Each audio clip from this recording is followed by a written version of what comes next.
Start.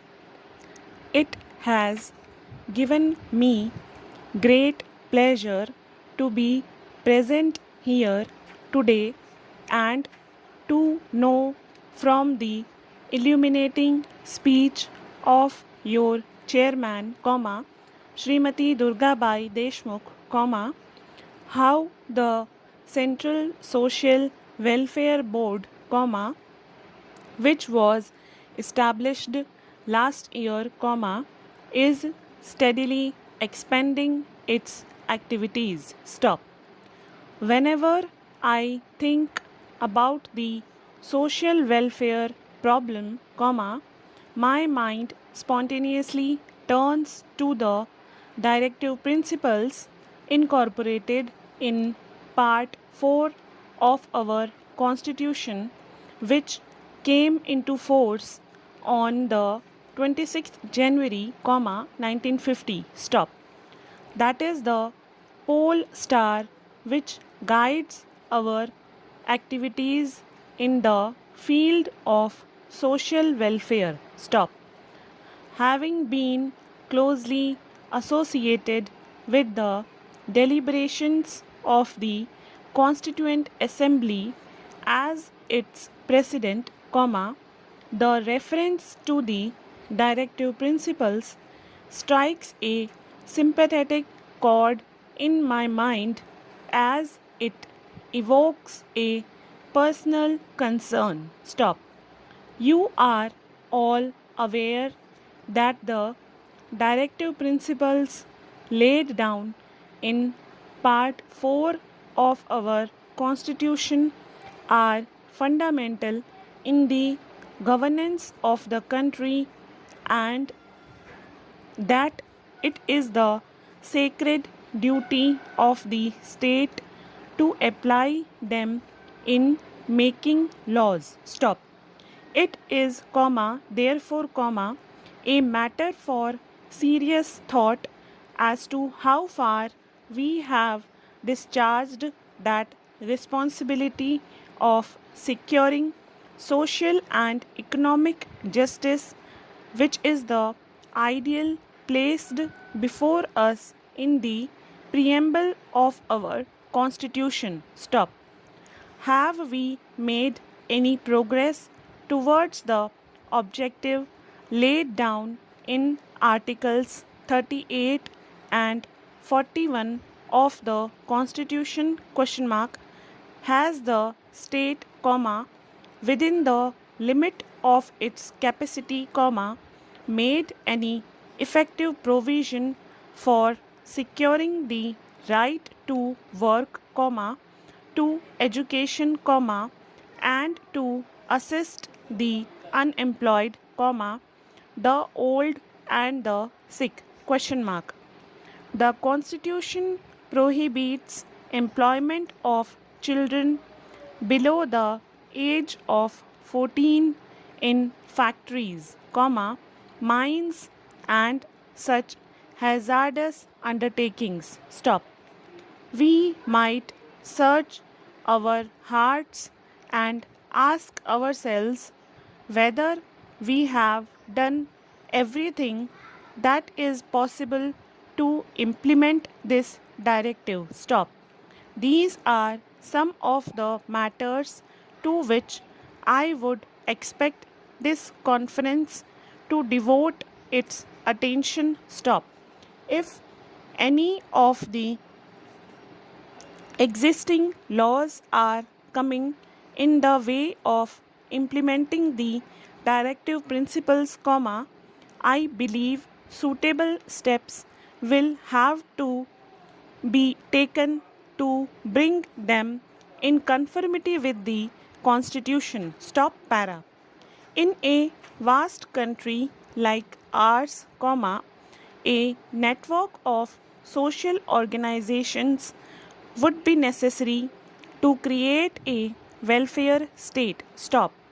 Luckily, however, traditions of voluntary social service in India are as old as her history. Stop.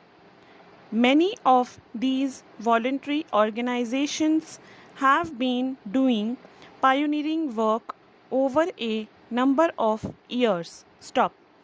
One of the great pioneers in this field was the late Shri Gopal Krishna Gokhale. Stop para. It is heartening to note that the Central Board recognized that it was not enough to extend financial aid to welfare organizations which are mostly localized in or around urban areas. Stop. Our rural areas do not receive the attention they deserve at the hands of social workers. Stop. No doubt, the Gandhian constructive workers have shown the way, and the community projects and the National Extension Service Administration that followed, are making an organized effort for the first time on a national scale to contact the village folk. Stop. But the emphasis in the community projects and the National Extension Service blocks has been mostly, and of course rightly, on more and better production, regional development in terms of roads and communications, and a modest program of social education coupled with public health services. Stop. The welfare extension project schemes of the Central Social Welfare Board, therefore, came not a day too soon to supplement the other efforts in the rural areas, and I am glad to see that a nexus has now been established between the urban and the rural areas. Stop para. The whole gamut of activity under the 5-year plan can be roughly divided under two heads: economic and social. Stop. While the need for social services is greater, the wherewithal for the same is not available to the required extent. Stop. Again, while for implementing the economic program, the services of a well-knit organization are available, the machinery for implementing the social program can be built up only as the actual work progresses. Stop.